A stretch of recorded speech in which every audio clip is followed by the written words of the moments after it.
On a yango vraiment ndeko wana na zana na tort ana tort makasi po eloko asali wana ezalaka te parce que tokoboma mutu likola mutu kate tu ate welo mo. Très bien. Oza na blanc mukili tokufa pe un jour no ekoki okufi otiki nyonso ezana kata mukili. Tokufa totika nyonso tango azotamwa na mutuka oyo azomona ke esprit moko na kati ya mutuka yango ayaki nango epananga nasambela na yango pona po esprit wana etika lisusu ko manifester na kati ya mutuka na tango ye nango epana ngai tango na bani ko travailler mutuka wana namoni elongi ya mama moko boye liboso nango azaki na singa na kingo na makila na tongo nango nde na yebisi bango tala makambo na moye na mutuka namoni événement boye soki ezalaki ngai ke ngande mona mona vision na makambo wana ngamona ngana saisir yena et puis ngana saisir ye tant que mobali et tant que ndeko nanga su congolais ngana pese ba conseil comme il faut pour na makambo ye asali ke eza mabe atambola ndenga bosolo et puis aza droit na makambo na ye yango mona ki réalité on esali maki et puis atindi bango et tant que un frère féticheur atindi bango ke bokende kozongisa eloko pour ceux qui banganga le couteau tozana bango ebe na Kinshasa alingaka lobaka ke non bozo mutuka toteka bokabola mbongo pena zo parna. OK. Ouais, tout le monde. Et le gouvernement est poussé bango parfois eza mutu o koto bakendaki po te batali sa makambo to pe o ba oluka bateka mutuka me bazo mona réalité bien te mutu wana otambola na bosolo partout zali na webi sonde konanga contient salon na ndenga bosolo attention na biloba lo banayo. Sur toi qui bana komba ko fiolo midi. Oui, sur toi qui bana biloba lo banayo parce que yo koko sila mutu likambo pendant que mutu sali lo konate mais yo lobi ke ya sali ya. Bon so bolande bien boyo comprendre que sali ya. Donc tolo bakengifa azwa babilona ba profession na Congo central. Oui, eza donc une vision kaka simplement eza nango. Là ibino moi spectacle moi moké.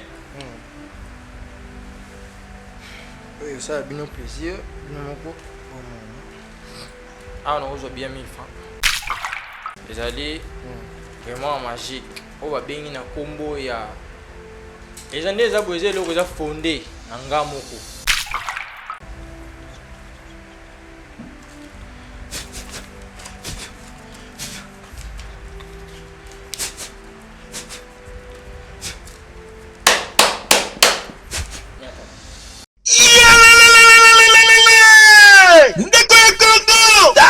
Agence ya solo PSU oyo koki kotinda mbongo na yo pe koli na yo ekomi joli kitoko pe ozwi yango yo Agence Transmaritime Luanda Kinshasa oyo ya PSU Lumbela Miti Service le patron en France Suisse makila ya ba patron awa masolo ezali mobimba na Agence Transmaritime Luanda Kinshasa bazali kosala ba transfert ya ba mbongo montagnons na prix mukie pe kotinda bakoli basalaka pe vente ya occasion d'Europe Suisse na Luanda bairo oji ayenda awa na Transmartine bapesi pe lisusu possibilité ya paiement na Europe donc ndeko aponi na Luanda bafuti na poto oza mobimba soki ozali na besoin na bango okoki kozwa bango na ba numéro ya téléphone oyo 0041 77 556 03 48 siège na bango ezwami na Suisse Paris Lyon voisin ya Suisse. Non, c'est trop fort. Awa na agence Transmaritime Luanda Kinshasa oyo ya PH Lumbela Miti Service mosala esalema kitoko wa moyen temps po bango professionnalisme nde efandi awa eyokani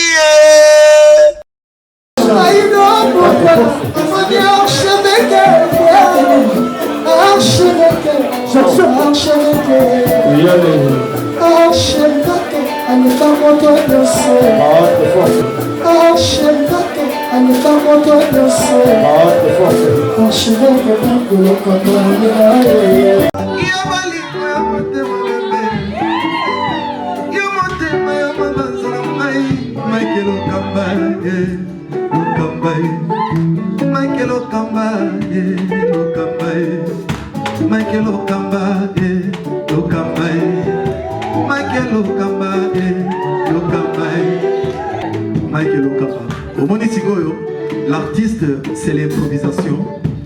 Na honoré dans l'émission. Africa Elengi TV, votre chaîne, l'incontournable, la star des chaînes.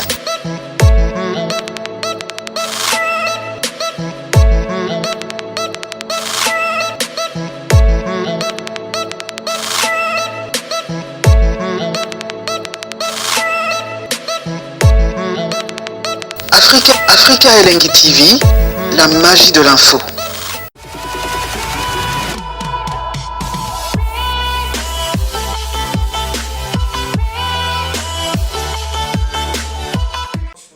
Voilà, bonjour et bonsoir très chers amis internautes. Bienvenue sur Africa Elengi Télévision, votre chaîne d'actualité, votre chaîne à laquelle vous recevez toutes les informations en temps réel. Vous comprenez que je suis aujourd'hui avec un maître spirituel, Maître Nunga. C'est avec lui que nous allons entretenir ces très très belles animations. On va parler de la spiritualité, d'où il vient, qu'est-ce qu'il fait, pourquoi il fait la spiritualité. Touroye ba nature ya spiritualité ni azusala parce que mingi bazote kamisaba na nzamendela mingi bazokutsa bango na libulu qui était brouillard bosala boye bozwa boye. En tout cas ils a parmi babiloko o bato belé bako benga bato belé bako loba et puis mususu eza ke bazoloba ke baza ba escroc misusu baza ba aventurier lelo ensemble avec Maître Nunga tomeka un peu kolobela moi makambo wana tokotana moi fond et spirituel. Nous savons que mambo est peu spirituel. Notre maman Yvonne o azaki bongo pe journaliste o baboma qui est bisoni en sutoyebi mutuka na ye esalaki mwa déplacement uta bako rwanda okende boma chauffeur apesaki ndeko na kende boma omona ba spiritualité mo bo wana tolobela on a kati émission oyo tokolobela pe mambo ya Koffi Olomide par rapport kaka ya situation ya mambo ba danseuse ba pasteur ba komi ko dénigrer ba pasteur ba komo kotina libulu tokolobela ngo pe tout au long de cette émission. Avant de vous commencer de vous présenter mon invité rapidement, je dis un grand merci à toute cette équipe technique au besoin compagnie Bissot, merci à Richard Tessadé la caméra, merci à Berlin Ngamete et puis MK Production, AMK Production si je ne me trompe pas. Donc Bangonde Pendat aussi bien Afrique et la télévision. Un grand merci aussi à Mike Lukamba l'archevêque. Pour la confiance, vous savez que ça Kitoko et alors Kitoko. Toyam Rabino Maître Nunga qui est à ma gauche. Bonjour Maître Nunga. Ouais, bonjour monsieur le journaliste. Bonne santé. Oui, santé Zali qui est pour moi. Voilà, déjà bateau barotalo en Afrique et la télévision. Un mot pour na baye qui est Maître Nunga ou tu api ozo sala nini spiritualité ni ozo sala parce que comme on a tout moni banzamba la pembe singa rouge tout moni simbi et qui comme robo estati donc spiritualité ni ozo sala ou tu api dans un clin d'œil comme ça tout moni apparaître et puis en Afrique et la télévision. Oui, ce que mon gars c'est paraître awa et les pour na sala émission. En plus, na oti na mboka ya Mwanda, Musika na Kinshasa awa. Et ça précisément dans la province ya Bakongo, topé na Congo central. Na ye kosunga bandeko na ngai ba Congolais, ba o bazana kin, topé ba o bazo tambola toujours na bobungi. Topé ba o bazo comprendre te, topé ba o ndenge ba tambola bongo ba lukaka makambu, topé ma pesa milaka bango te o nyos bango ba salaka et simba raté na zaona pona ba problème ba tunyos. Voilà. Et puis na salaka sur spiritualité ancestrale. Spiritualité ancestrale. Oui. C'est quoi d'abord la spiritualité ancestrale? Spiritualité ancestrale, les alliés spiritualité, pour la sagesse, il y a beaucoup qu'on a vu ça. Tu peux mailler au bako qu'on a vu ça, bâtir la viso. Pour ceux qui ont atteint un cas là, babando c'est la presque macambo ils qui n'a pas sagesse humaine. Tu peux pas sagesse qui naturelle, ou ils nature. Tu peux avoir sagesse en Zambie. Parce que ceux dans le banzambé n'a pas macambo ils a le cola, nazolo balola que ndenge zaboye. Nzambe ko ipe ko baloko bo isale melio parce que na kala bakoko na biso bango mo bando singa rapa nzambe parce que nzamba zaliye mo za force ya nature. OK. Nzamba zaliye mo za force ya nature. Oui. Incarnation na Jésus Christ. Vous singa pe na komba Jésus Christ. Bon, ce qui na biki na singa na komba Jésus Christ na okele musika. Peut-être ce qui na zongi na bankulu to pe na zongi na esprit ancestral wana makamna ngai kende facilement pe kende bio. Na komba Jésus Christ kende te. Bon. Na lobité ke okende te wana eza pona ba chrétien ba o basambela raye. Tu osambela raye te. Bon ngai na sala spiritualité ancestrale bon na sambela mingi nzambe wa kiyali kona si et puis oyo akela bakoko na biso ici. Voilà, merci beaucoup. Je crois que bato barolanda ba comprendre et puis na banda ko ba ko tala ba ko mituna oyo nani maomni na zoloba auti wapi bato nyonso bazoyaka bazoloba na makambo mais quand pe ko décortiquer biso ba symbole nyonso to mona nzoto na suki ebele nzamba la pembe singa rouge et qui kona maboko alati chaînette toyeba teza nini. Bon ba symbole bo mona nzoto na ngai suki ebele le d'abord kanda. Kanda par rapport à quoi? Kanda nazana on parce que na moni pe na telle mission trop na niveau ya ba Congo banganga le kuta ba ye trop. Très bien. na niveau ya Kinshasa. Et puis baosala ba makambo oyo ezaki bazo tromper de vigilance ya bato. Très bien. Na sens ni na bengi ba nganga lokuta. Bayaka na ba village topi bayena ba village o bamboka ko to biso toza. Bayaka parfois azui le rôle à portefeuille na ye magique. Soit eloko moko boye eza ancestral o ebimisaka mbongo soit esalaka makambo boye. Akoya aleki na ba média, aleki na ba radio, aleki par-ci par-là. Alobi o esengeli ya loba. Et puis alobi que non il y a un magicien soi-disant alobi il y a un nganga salaka boye salaka boye ça. Mais ce qu'on landé likambo bien au monde que luka pa na yima kambo ko mambo belé ensuite que zupete loko yo za na besoin. Très bien. Et on a za wana Kinshasa pour na koyeba et puis pour na kolande la bateau nyonso basanga mamna mabe. Et puis surtout ce total bien bateau bazo bima su mikolo bazo ya o ngai chef coutumier bino moko pe bato bokenda ko luka bato basela bino makambo bino ba Congo le biso ba Congo le ndito zala kabu. Poni do zaka yo luki mutu ke non ayebi so ke ya za chef coutumier yo monika ngambala moko ka mutu boyemba moko comme chef coutumier sans que au mon village na ye ça que on c'était chef coutumier un vrai chef coutumier a kovanda te un mon akata Kinshasa ezala raté les archives wana sko akomi en dehors ya déontologie ya mboka. Très bien. Oui wana komi sko kokosa. Oui pona yango na lobaki na ofona kita Kinshasa et puis naza pona quelques jours et puis pona rolande na ba makambu nyonso pona kosala émission kimia na bino nyonso et puis roleka na ba plateau presque ebele. Alors singo rouge ezo symboliser ni. Bon singo ya rouge ezo symboliser makambo ebele vraiment. Comment on ezo symboliser te soki signe ya makila te non pas même pas. Mais ezo symboliser justement que spiritualité eza na mboka na biso me batunde bazo mema onde na ndenga mabe. OK. Bazo mema na ndenga mabe yango moni pesa ka fe rouge yango mona mambo mabe sale maka to na mboka. OK. Bongo nzamba la pembe. Nzamba la pembe eza na ngona tia eza na ngo kimia eza sinya pe. Na ina ngana kanda te na ina kimia. OK. Et bongo siko eloko tomoni keko soki ya mutu e soki pe ya nini la so moi si avandi me mizemi. Bon. Ba tie eloko na mutu e likolo eloko e singa na kingo e. Bon obomoni babenga ngo bwantekele. Na mnoka mboka parce que ngaza muoyo. Naza na village ya kati na Mwanda donc village na biso comme na ngeza Mvoadu. Mvoadu. Oui. Na kati kuna bwantekele oyo na kala na époque ya kala na esprit ancestral babando ko utilizaka esprit wana azalaki mutu lokola biso mais tango yo kokufa ndaye okoma esprit et puis abandaki ko separaître presque na mboka soki ba mama bakomi ko sala bakomi ko bota ba morne ndiye abandaki ko separaître na kati ya village bwantekele osko na yende nazwa mayele to pe pouvoir na kotisi na kati ya nzete oyo pe soki na beleli pe na silobi makambo na ngai oyo na kozango besoin pe ikokisama nde omo nzete oyo ebikisaka bamaladi etretaka nyonso nga na zango mposa ke oyo so nalobi ke boye oui kaka nzete so nalobi ke esa eloko boye ekosala so nalobi ke non maladi boye nasana posa esila esala boye na posa kimia ekota pe kimia ekota. OK. Merci. Par rapport ya mamboto zoloba quelles sont tes facultés oyo salara par rapport à la spiritualité non au traitanini solution ni opesara na batu maramuni au salaka na par rapport à la spiritualité non parce que obinzete oyo et répondra na mambo oyo salara au sengaka. Oui à propos ya makamna sengaka to pe mamna salaka na salaka vraiment ebele na traitaka maladie ba maladie c'est vraiment ebele ba maladie nini na traitaka bambasu nyokankao ongai moko ile sila kate ongai boye onga donc na traitaka maladie presque ebele ba cancer ba maladie ya sucre au traitaka on moyen nini.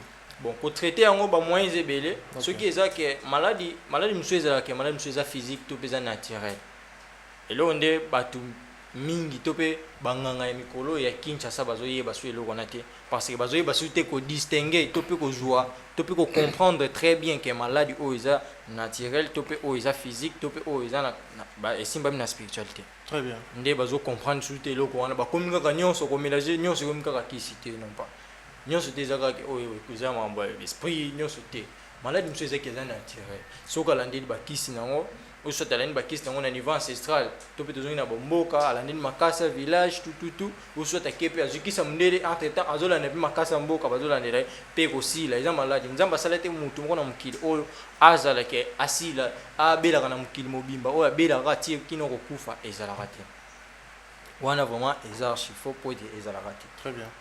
Oui. Na ba malade na traiter malade belé ba cancer malade belé malade sucre moyen ngonde sko nini au traiter ngo na spiritualité au pesi pouvoir au lobby to pesa kisi ko pesa kisi ceux qui ezaki na pour nous ça une vérification avant que na sala yango to Vérification. et non ça une vérification maladie oyo na To bien en consultation. consultation ouais oyebisinga que non parfois nazobela malade ya sika bon faut que non hôpital et puis oyela ngai ordonnance soit typé eloko ezolakisa ke papier ezolakisa ke non muto abela malade ndete ongoya nango ndete oyeba nde ntosala ndete sida côté de sida eza pasi te côté sida parce que tout le monde a sida batebele bangolo ba ote sida sida ndeza bongo sida ka te sida ka ngana yesa bino ke sida ka tozana sida kindoki et puis sida oza naturel sida ka na naturel et sida ndeni et sida na makasa mboka à travers la makasa mboka et puis ba prière au rejoie nyonso sida bon oui parce que artificiel plutôt il y a kindoki. Bon, maladie ya kindoki et sida kindoki. Sida kindoki. Et si la ranango na facilité, il faut non koyeba nani abwaki yango. Pe nani atsaye maladi wana to pe nini to pe lieni neza na kati wana. Koluka ko landela yango malamu et puis ko traiter yango na kimia, nyonso sida na kimia. Ok. Voilà, par rapport à la spiritualité, est-ce que bon, on a un peu ma vision, ma kambu, ou ekoya namboka, ou ekoya par rapport. Oui, ma vision est allée. Bon, pour na namboka, si on a comme côté mboka ebele, trop na kati c'est un peu trop dit. Parce que ma vision est allée ebele. Parfois, to na vision li kamoko boye, soit accident mo resalema, soit liwa mo resalema, mais tellement oyebi ndeti na ko ya boye, na yebisi o que non, par exemple, mais c'est des journalistes lobby. Na lotaki yo okufi osati na mona vision mo bokufi mais komata mutu ka tena journal le keni makolo tambola makolo partout okende sika nyonso kozala yo ko boya osati oko boya te mais o considérer na yango tamoko boya okoma na box na makambo ndeti ka eza na ngo ndeti mkepe bolika mesale medio parce que tant ofanda yo moko kimia oloba nini kena mutu wana ayebisa ngelo ko boya est-ce que akosa ki toloba vérité yo mosko ko mo lekena kata mutu soki na yo ka ina ngai mbele parce que comme il m'a dit le journal voilà et ça là quand on a pas kabongo ebele et ça na si yo mo pomona déjà que oyebisi mutu no journal le osala boité soit na l'hôtel que bona mona ki mais ya yo kité ake osama ramne bopé et que les temps ok voilà si comme next na ba mystère automona par rapport il y a ba réalité à ba scène nzambe est-ce que vous avez une vision d'abord avant d'entrer dans la question on a aussi la spiritualité à Bokoko. Oui. Spiritualité ancestrale. Oui. Ils ont lié la magie morobe quelconque, genre magie noire, magie blanche. Bon, spiritualité ancestrale les a liés na magie morote. Magie des ana ba doctrine o ekota na kati ya spiritualité ancestrale. Okay. Parce que ba yiba mo ba branche, topé mo ba pentacle na lo ba bien, topé mo ba pentacle, topé mo ba cérémonie ancestrale, ba yiba ba kota na kati ya magie noire. OK. Voilà. Et alors, ce que par rapport à la question de Natuna, il y a des Konabiso Autokufa, il y a journaliste et Maman Yvonne. Mais quand on peut expliciter, en tant qu'homme de spiritualité, on a bien spiritualité ancestrale. Maman Yvonne est journaliste. Chauffeur na bomissier. Chauffeur na bomissier, bakangi chauffeur na. Chauffeur azoki mutuka, apesa ke pande kunae, et ils ont kende goma pour pas kinoteka. Donc, balingi ba ndoteka, bakomo mona ba mystique. Bakepa maître ebisi bango na omona makila na kingo ya mutu mwa bobozongisa mutu ko place euti parce spiritualité wana to benga ngonini to pe likambu oyo bande wana basalaki elo ni ekoko pousser bango ti bakoma na atteinte ya makambo wana bon elo ko wana na pousser bango parfois eza mutu o ko to bakendaki pote batalisa makambo to pe o baoluka bateka mutu ka memba zomona réalité bien te mutu wana otambola na bosolo partout zali na webson de konanga contient salon ndenga bosolo en tout cas aucun bosso c'est un peu ça atambola ndenga bosolo et puis aza droit na makambu na ye yango mona ki réalité on esalema ki et puis atindi bango et tant que un vrai féticheur atindi bango ke bokende ko zongisa eloko poso zaki banganga lokuta tozana bango ebe na Kinshasa alingaka lobaka ke non bozo mutu ka to teka bokabola mbongo ngapena zo parna OK ouais tout le monde c'est un peu ça. Voilà, mais ce que les longs de quoi boma patron inae mais quand on peut décortiquer en haut mutape sur na musala mutation na musala boko lio pendant plus de 5 ans aux ovande panaï mais et l'on ni repousser au bomande ko wana ceux qui n'ont ngote ka lopango na est-ce qu'il faut ko bomae bon pour na yango vraiment ndeko wana na aza na tort ana tort makasi mpo eloko asali wana ezalaka te parce que tokoboma motu likolo motuka te soit eloko eloko moko te. Très bien. Oyo eza nango biloko mokili tokokufa mpe un jour nayo ekoki okufi otiki nyonso eza na kati ya mokili tokokufa tokotika nyonso mpona yango vraiment do ndeko wana soki ezalaki ngai ke ngai nde monamonaki vision ya makambo wana ngai mona ngai na saisir ye na epuis na ngai na saisir ye tant que mobali etant que ndeko na ngai so congolais na ngai napesi baconseil comme il faut mpona makambo oyo ye asali ke eza mabe tout ceci tout cela na ngai natalisa ye na réalité nango nini esalaka to mpe nini ekozaka parce que yo komona kaka ke obomi no mutu simplement kaka bobomi mutu mais koto oyo aza soit boye parfois mpo bakitalatala magie ezali mpo ete natiki kitalatala wana bakitalatala ezaki yo koya oza na baproblème oye soit obungisi eloko soit bayibi eloko moko boye soit bayibi yo mutuka na yo oye kitalatala ezali epuis okomona yo moko omoni réalité ndenge nini elekelaki omoni réalité ndenge nini bayibaki mutuka na yo epuis ndenge nini bazwaki bya biloko na yo yo moko omona baréalité wana baréalité ezali voilà okovivre yango en face okay. Mpona problème wana ndeke ngai neza boye mwana nga balia ye na bandoki mwana nga balia ye mwana nga bapesi sacrifice yaka okomona réalité na yo yaka okomona réalité no okoyeba mpe nani aliaki mwana yo to mpe nani asalaki boye to mpe nani asalaki boye okomona baréalité no nyonso en face yo moko. Voilà. Oui. Et alors, si quand on a un dossier, il y a des Ronabiso Koffi Olomide, aujourd'hui accusé par beaucoup de personnes, violeurs, membres belé et tout, ça la machin. Donc tout le monde a prophète Moko Abimi, Azo ça la même mission à l'objet que Fali Aleki Koffi Olomide, Koffi Aza violeur, pour ne pas citer son nom, mais tout autant comme le prophète Ngefa, a violé la danseuse, Koffi Azali na succès monté na Fali lelo on dirait ça na nzambe ba comme kota mamba musique et puis par rapport au monde de spiritualité yo ko lobani pona mambo ana bon pona à propos ya makambo Koffi vraiment nana minga ko lobate mais prophète Ngefa oyebi ke makambo sala wana to pe don vision yo zo na kati na kata Congo central na kata Mwanda sala ke bana ba biloba loba sinote retour ko beta papa attention na biloba loba na yo. Surtout qui bana komba Koffi Olomide. Oui, surtout qui bana babiloba lo bana parce que yo koko c'est la mutu likambu pendant que mutu sali lo konate mais yo lobi ke ya sali am. OK. Bon so bolandeli bien boyo comprendre que ya sali am. Donc tout le bakengefa azwa babilone ba profession na Congo central. Oui, eza don une vision kaka simplement eza nango. Eza ka don vision yo tout comme yo poko zo ngo pe osali yango. Ngape na kokoma prophète. Yo poko ma prophète pour moi na nzelo prophétiser. Nazo exemple moko banal eza simple. Par exemple, aux Bible, aux des versets, autant des versets à Bible, pas au Bimnangela, au côté, au côté. Au côté, il peut battre, aux ongles, il peut battre, va comprendre que oui, ah, Nzambasala. Il va comprendre au Sambela. Ndenge mona ye mambasala, aye azui ka dans spiritualité, aye azui alatiba esprit na ye pas, aye abimi wana ali. Alobilo prophétie bo esili azongi ali comme prophète.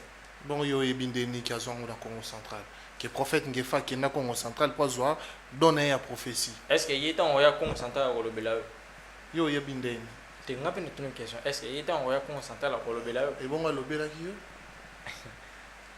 et donc on va yebisa wezani ndo mona biso sala spiritualité to yebaka o Israël boso puis o Israël na sim. Très bien.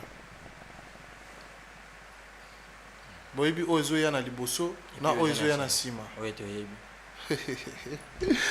Mais ce qu'on est basé na nzambe lelo pe ba komi ko tina ba banalité na ba réalité ya kimokili ba mambwana o mona ondeni. Bon c'est un peu louche hein. C'est vraiment un peu louche parce que basali na nzambe ebele ba komi ko mikota na makambo moko boye. Eza vraiment banal, eza vraiment soni makasi pona ba frère na biso nzambe. So osambela nzambe ya solo mais kini na droitier mtaboyi teke osambela nzambe mtaboyi teke osala makambo soki ndenge nini te sambela nzambe comme il faut to banomona ba prophète ya kala na ba radio ke ya sambela nzambe tout ceci tout cela azopesa ba prophétie na ina ba radio azoleka voir même côté à chaque jour à chaque instant à chaque fois mais belé ba koma ba pasteur patron asali boye tellement comme na mbongo comme on mona ke ba bilo onyo sonné comme l'indé de noix difficulté mais na kala zaina ba vrai prophète et ba saki utama na ba lignement ya solo. OK. Oui. Mais les loba prophète ba vrai bazate. Bon, il y a les lots, Bazali, mais sur 100, peut-être que vous avez un balai. Est-ce que vous pouvez battre face à un vrai prophète? Au Kima? Bon, bon, le sur plateau, joue tout ça la mission. En face d'un vrai prophète, au bang à mototé. Ah, Moto Nzambe. c'est jamais. Ah, au bang à té. Non, moi, ça veut dire, on a ça, là, on a ça, là, on a ça, là, qui bon Nzambe. Est-ce que Ndengni, ni au Kim Sanga? Au bang à Jésus-Christ té. Jésus. Eh. Oh, Jésus, c'est un simple prophète, dans un prophète. Té azamwa na Nzambe. Ah, tout ce qu'il a débat. Au bout il débat. Et tout ce Au qu'il bout a il débat. dit que azamwa na Nzambe. Yo, besoin moi Nzambe. Biso nyonso to bana Nzambe. Kasi biso ba Nzambe. Bongo Ndengni ni yo kolongola yo tie mpanzi. Mais ya za Nzambe. Te ya Nzambe te. Ah, Nzambe te. Za Nzambe te. Quel bon c'est. Oh. Oui, za Nzambe te. Voilà, je crois que c'est l'ambiance de cette émission. Bato bauta la yo to comme biso malé malé menasuka to zota mulaite. Oui, oui. Ba retenir nene par rapport au yamambo to lobby, par au aspect non spirituel et puis donc tout ça là. Bon, pour na marambo nyonso na uti olobela bino, nga za ndeko na bino na salaka spiritualité ancestrale et puis na salaka nyonso o eza ancestral. To pe nyonso étaler spiritualité, o nyonso na ba problème, o nyonso za amoni ke ba problème suki eza su na lobby côté, aluka ngai et puis a contacter ngai. Nazana pona ba besoin na nyonso, pona ba besoin na nyonso tellement mbongo, ba besoin na nyonso tellement gambo nyonso nyonso. Puis ça peut pas porter monnaie magique. Tes porte-monnaie magique c'est un peu trop dire, na peut ça ba porte-monnaie ancestral ou ba bengi na komba portefeuille de bonheur. Tu peux ba multiplication d'argent mais ils ancestral. C'est un dehors na mambo ils magique parce que kindo kité na makilate. Te, ils singa makilate, ils singa kisite ozala soki ndenge ni olekisa bana te. Te, ils ancestral parce que condition na ngoza nini kasi. Ba condition eloko mutu ezala jamais nakolo ba condition boy parce que non to sali musala te soki ndo iye na musala to bandi musala nde na kolobela yo to pe ba esprit nanga ba koyebisa yo ke no condition nango eza bo parfois ba condition mususu ba mususu ba mona ke oh no condition nanga neza benala la libanda ah condition la libanda na spiritualité c'est déjà les ala kate to pe ola la mwasi bo ola liboma ezala kate ezala kate na kate spiritualité c'est ça. OK. Oui. Voilà, merci beaucoup maître Nunga to comme na biso na suka na ebité bato batala yo babi mara to panzana nga boito au préparer ki mo lo mo amke. Bon, spectacle eza yango te za kisi to pe yango te za ke mudela c'est que mutu za na spiritualité. Très bien. Eza yango te ko sala spectacle eza te ke pono ko tirer bino to pe ko tirer mitema na bino bato bozotala ngai ke non boya ke non boy te. Pour ça, les spectacles, non, que na salle on va pour mukile mo na to bo confirmer que non bol. Mais exacte que yango des até base to pesa la première que non ah pour ndenge za bo sala que spectacle yango sala ka spectacle non. Et so muda oluka nga pona que non asala que spectacle yango to pesa msala wana en tout cas na yesa bande ko belé botika kolanda bato pona que non asala spectacle. Très bien. Yango nde yo et pousser yo que non asala ka kiss. Bon ce que zo portefeuille na ye kuna aye ba ya ke bele banganga bele ba utaka Kinshasa ba ya kuna ke aye ko zwande loko na ye abimi na ngoti awa na ville Kinshasa pour na tromper vigilance na bino et puis ako kolia ba mbongo na ye asisa à s'enrichir. Donc en tout cas vraiment eza archi fou. Bon na préparer bino moi spectacle moi moké. Oui ça bino plaisir bino moko bon. Ah on a bien 1000 francs. Okay. Enjoy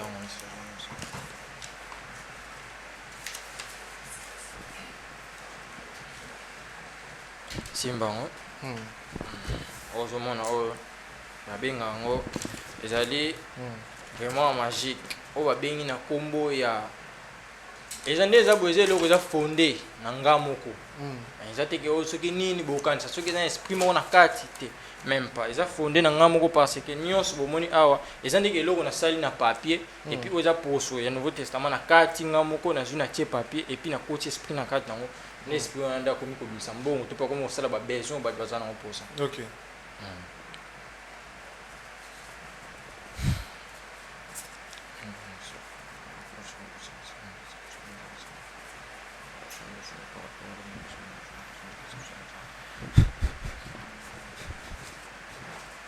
Simba. Tala on m'a mezani. Il y a 1000 francs. Il y a 1000 francs. 1000 francs. Fula on toi. Ngana fula. Fula. Te ngate. Te ko banga te fula. Te na boy nga fula te. Pesa ya fula. Za fula.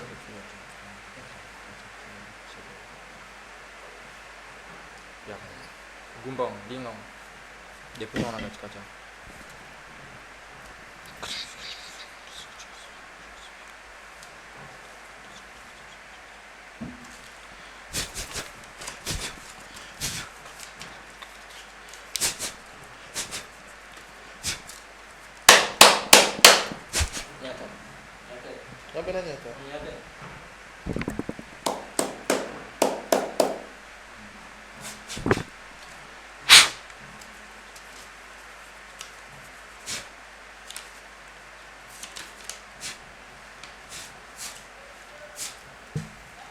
$100. Oh, money, le spectacle. $100 et bien à 1000 francs comme $100. La série bino spectacle moi muke. Oh ils billet solo. Beaucoup lia, tout comme beaucoup changer. Simba. Il y a $100 solo. Changer. T'as la faire fier. Auto peut s'enrichir ça. $100 solo. Donc 1000 francs comme $100. Beaucoup lia, beaucoup vérifier. Beaucoup ça la union sur bolingi, beaucoup changer ça sans problème. Donc il y a ça la union sur yolingi. Et au salé le remonter ça puis na condition monter yo rouler là en haut et ça le mabe. OK. Jamais tirer au salon mabe. Il y a ça la union sur lingi, ça la besoin. Tout monde 1000 francs et continue à ta porte-monnaie. Et on a nini grimoire magique. Grimoire magique. Et comme $100. Ngana moni. Bah on peut voir mon contacter comment mettre pour tout comme besoin na suka. Oui, bah contacter ngai numéro na ngai zali et zapi na WhatsApp plus 243 82 83 95 193 plus 243 82 83 95 193 wana zali contact na nga so ko benga okozwa ngai moko en direct puis okosolola na nga okolobela nga ba besoin na yo oyo za nango ba souci na nyonso na za wana et puis na traitera maladie belé maladie nyonso ko eza spiritualité ba faiblesse sexuelle ba maladie belé vraiment et belé. OK. Nyonso na traitera et puis na sala. Voilà. Bongo wana mte quand on a nem te pesi mbongo. Ozali na posa kane pesa mbongo te ozali na posa mo na spectacle. Te ngai te ngana lobika. Te wana za spectacle kane pesi mbongo te. Kane lo sale lo te. Kane. So kane sani. Bon, quand on a boé, ils ont mis pour nous traiter les malades. Pour nous malades, hein? Oui. Voilà. Merci beaucoup, Toromi Nasuka, maître de Basuka, sur les alliés. Bon, tout bon abisso. Bon, le Basuka, ils ont. Berlin pas bien 500 à bien pour presser $100. Si. Dieu paye, hein? Ah, c'est une deuxième plate. Wana. Le Basuka, ils ont juste que un bandé qu'on a eu, bon contacter et puis bon, vous allez décider. Na ba besoin na bino nyonso et puis ba problème na nyonso ezo tung sabino na za wana pona problème na bino nyonso ngai représentant na bino to peut mettre na bino maître Ibrahim Nonga. OK. Voilà, merci beaucoup maître Ibrahim, c'était un grand plaisir de te recevoir. Merci de penser à nous. Nous sommes arrivés à la fin de notre tranche d'animation. Vous avez suivi maître Nonga Ibrahim. Oh, il y a le bel bino par rapport il y a Moussala ya Salara. Abi ya zana faute, ya zana vrai. Donc, si vous voulez, comment on va vous intéresser à vous contacter, tapez ce numéro et merci de nous avoir suivis. Merci à Richard Tessa de la caméra. Merci à l'équipe technique, nous surtout Afrique et la télévision. Aussi à Mek Lukamba, l'archevêque 3 fois, l'archevêque comme ici. Donc, bon retour, bah, été Tokitisi, Bibelou Nabiso, et le bas, prophète John Ngefa, pour notre succès émission Allélo. Quant à moi, nous nous retrouvons très prochainement. Bye bye.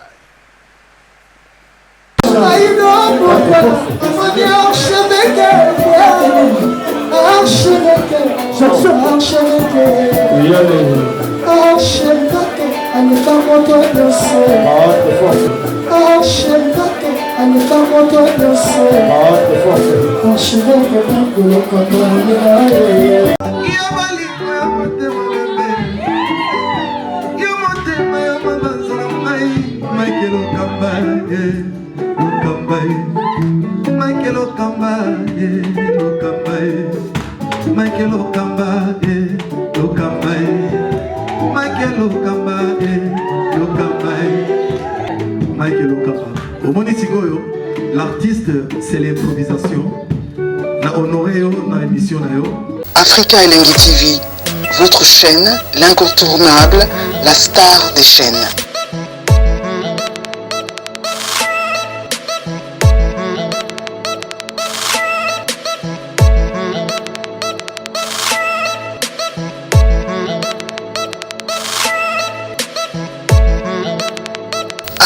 Africa Elengi TV, la magie de l'info.